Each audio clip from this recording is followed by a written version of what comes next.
Hey everyone, think of the last time you asked someone a question. The way you phrased that question likely influenced the answer you received. That's exactly what we are seeing today in the world of AI. We will start by breaking down three key terms that are essential to communicating with AI systems. What exactly is a prompt?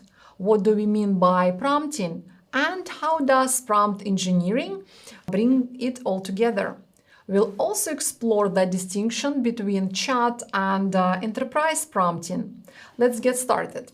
A prompt is the input you give an AI, your instruction, what you want, and the context you provide: text, files, images, links, examples, or data. Think of it as the what that drives the AI's response. Prompting is the act of writing these prompts. It's the general activity of interacting with and giving instructions to AI models. This is the how, the process of communicating with the model. Prompt engineering is a more specialized and systematic approach to creating and refining prompts.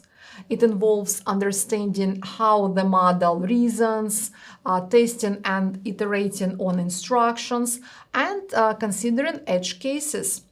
Think of it like cooking. A prompt is like a single recipe. Prompting is like cooking in general. And prompt engineering is like being a professional chef who systematically develops and tests recipes while considering ingredients, equipment, user preferences, and so on. Now, there are two main types of prompting you need to be aware of: personal prompting and production or enterprise prompting. Personal prompting is what most people do in a chat. You write a request, the AI replies, and you can keep refining it through conversation. It's flexible and informal. If your first message isn't perfect, no big deal. You just follow up, clarify, and iterate. For example, asking an AI to help you write an email, brainstorm ideas, or summarize a document in a chat interface. That's personal prompting.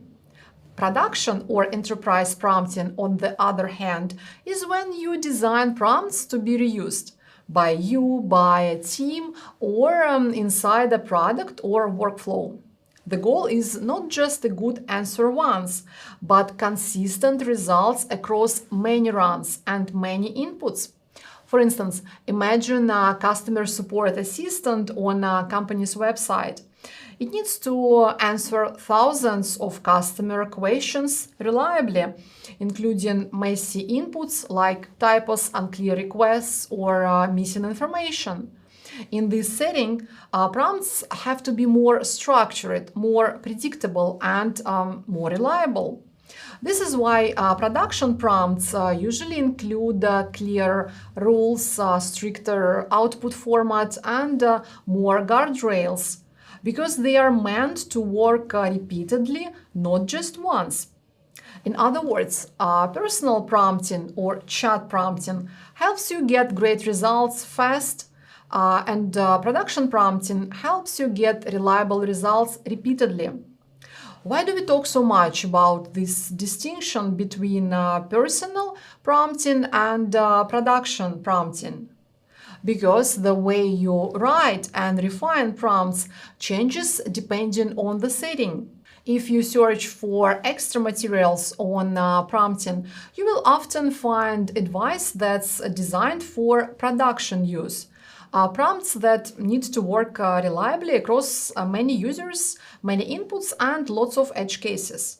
That's super useful when you are building repeatable workflows or integrating AI into a product. But if your main use case is just using an AI in a chat to get help at the moment, you don't need to overcomplicate it. So keep this distinction in mind. In this course, we'll focus mostly on personal prompting in a chat interface. All right, now that we are on the same page with the terminology, let's dive into the practical side of personal prompting. I'll see you in the next lecture.